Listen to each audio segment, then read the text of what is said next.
Посмотрите, какой стала наша республика, какими стали мы.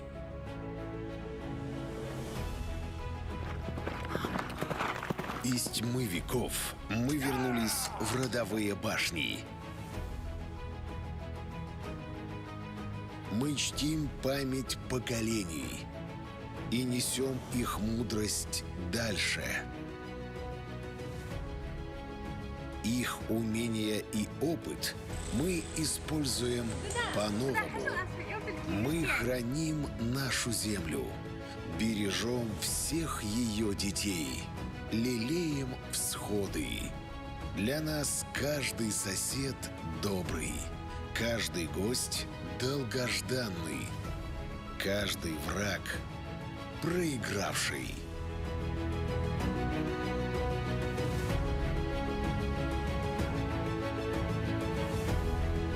Мы знаем, что самое жаркое пламя прячется внутри.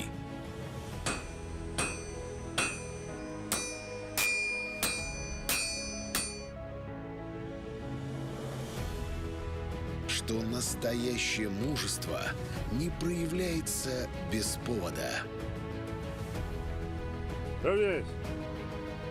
Мы ингуши. Здравствуйте, в эфире национального Мы помним прошлое и открываем новую страницу летописи республики, продолжая строить наше будущее, чтобы солнце Родины никогда не зашло.